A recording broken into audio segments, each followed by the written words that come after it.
గత సంవత్సర కాలం నుంచి భారత్ అమెరికా మధ్య వాణిజ్య ఒప్పందం గురించి వార్తలు వస్తున్నాయి. అయితే డొనాల్డ్ ట్రంప్ మనపైన విపరీతమైన టారిఫ్లు వేయటం, గత వారంలోంచే ఈ టారిఫ్లు భారీగా తగ్గించడం జరిగింది. దీనికి సంబంధించి రీసెంట్గా ఒక గుడ్ న్యూస్ వచ్చింది.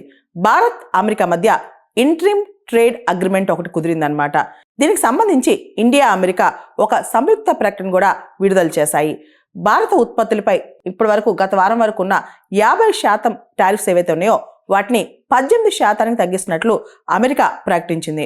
అదేవిధంగా ఇరు దేశాలకు ప్రయోజనకరమైన ఒక ద్వైపాక్షిక వాణిజ్య ఒప్పందం కోసం ఒక ప్రత్యేకమైన ఫ్రేమ్వర్క్ ఒకటి రెడీ అవుతున్నట్లు ఉమ్మడి ప్రకటనలో ఇండియా అమెరికా ప్రకటించాయి.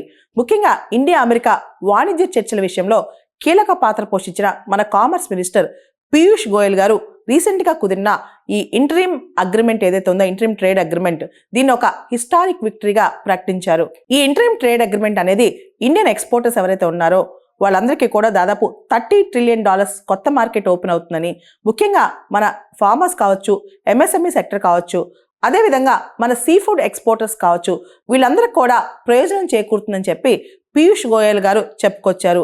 ఎగుమతులు పెరగడంతో మన దగ్గర ఎంప్లాయ్మెంట్ బాగా పెరుగుద్దని, దీనిలో ముఖ్యంగా ఎవరైతే యూత్ ఉన్నారో వాళ్ళందరూ ఉమెన్ ఎంప్లాయ్మెంట్ ఇవన్నీ కూడా కొత్త ఉద్యోగ అవకాశాలు వస్తాయని చెప్పి కూడా పీయూష్ గోయల్ గారు చెప్పుకొచ్చారు. ముఖ్యంగా టెక్స్టైల్స్ కావచ్చు, లెదర్ కావచ్చు, ఫుట్వేర్ కావచ్చు, ప్లాస్టిక్, అదేవిధంగా రబ్బర్ ప్రోడక్ట్స్ కావచ్చు, హ్యాండీక్రాఫ్ట్స్ కావచ్చు, ఇలా చాలా రంగాల్లో ఈ ట్రేడ్ డీల్ అనేది ఇండియా అమెరికా మధ్య ఇంటరిమ్ ట్రేడ్ అగ్రిమెంట్ అనేది విస్తృతంగా ఉపాధి కల్పిస్తుందని, దీనివల్ల చాలా మందికి లబ్ధి చేకూరుతుందని చెప్పి కూడా భారత ప్రభుత్వం అభిప్రాయపడుతుంది. ఇకపోతే భారతదేశం రష్యా నుంచి ఏదైతే ఆయిల్ ఇంపోర్ట్ చేసుకుంటుందో, మొదటి నుంచి డొనాల్డ్ ట్రంప్ రష్యా నుంచి మీరు ఆయిల్ ఇంపోర్ట్ చేసుకోవద్దు, రష్యా ఆయిల్ కొనుక్కోవద్దని చెప్పి మన పైన భారీగా శాంక్షన్స్ వేస్తున్నారు. అయితే అమెరికా ప్రకారం ఇండియా రష్యా నుంచి ఆయిల్ కొనుక్కోవడం ఆపేస్తుందని చెప్పి అమెరికా చెప్తుంది. దీనికి సంబంధించి భారతదేశం ఎలాంటి కన్ఫర్మేషన్ ఇస్తుందని చెప్పి మనం వేచి చూడాలి. అయితే అమెరికా నుంచి భారతదేశం భారీగా ఎనర్జీ కావచ్చు, గ్యాస్ కావచ్చు, ఇవన్నీ కూడా ఇంపోర్ట్ చేసుకోవడానికి అంగీకరించినట్లు కూడా అమెరికా చెప్పిందనమాట. దాంతోపాటు ఇండియా ఇప్పుడున్న మార్కెట్తో పాటు దాదాపు $500 బిలియన్ ఏదైతే అమెరికా నుంచి ఉత్పత్తులు ఉన్నాయో అవన్నీ దాదాపు అడిషనల్గా $500 బిలియన్ ఉత్పత్తులు భారతదేశం కొనుక్కోబోతుందంట. మనందరూ తెలుసు Donald Trump major problem, one of the major problem with India అమెరికాకి ఎక్కువ అమ్ముద్ది, అమెరికా నుంచి తక్కువ కొనుక్కుంటుంది. అంటే ఇండియాతో అమెరికాకి ట్రేడ్ డెఫిసిట్ ఉంది, ఇండియాకి ట్రేడ్ ప్లస్ ఉందని డొనాల్డ్ ట్రంప్ కంప్లైంట్ అనమాట. కానీ ఇప్పుడు ఇండియా అదనంగా $500 బిలియన్ వర్త్ అమెరికన్ ప్రోడక్ట్స్ కొనుక్కోవడానికి ఒప్పుకుందని చెప్పి అమెరికా ప్రకటించింది.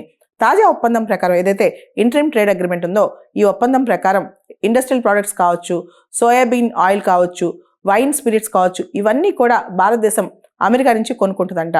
అదేవిధంగా ఇండియా అమెరికాకు జనరిక్ మెడిసిన్స్ కావచ్చు, పర్ల్స్ కావచ్చు, డైమండ్స్ కావచ్చు, ఎయిర్ క్రాఫ్ట్ స్పేర్ పార్ట్స్ కావచ్చు, ఇవన్నీ కూడా ఇండియా అమెరికాకి ఎక్స్పోర్ట్ చేయబోతుందంట. మొత్తానికి ఇండియా అమెరికా మధ్య ఒక హిస్టారిక్ ఇంటరిమ్ ట్రేడ్ అగ్రిమెంట్ కుదిరింది. అండ్ మనం చూసాం అమెరికా చాలా స్పీడ్ అయిందనమాట. ఎప్పుడైతే ఇండియా యూరోపియన్ యూనియన్ మధ్య ట్రేడ్ డీల్ కుదిరిందో అమెరికా అలర్ట్ అయిపోయింది. ఇండియాతో త్వరితగతిన step by step Donald Trump మనకేసిన 50% టారిఫ్స్ని 18% తగ్గించేశాడు. ఫాస్ట్గా ఇంటరిమ్ ట్రేడ్ డీల్ కూడా చేసేసుకున్నారనమాట. ఇక చూడబోతే అమెరికా కూడా ఇండియా పైన స్పెషల్ ఫోకస్ పెట్టి మనతో ట్రేడ్ పెంచుకోవడానికి ట్రై చేస్తుంది. ఇండియా త్వరలో విశ్వగురు అవుతుంది అనడానికి ఎటువంటి సందేహం లేదు.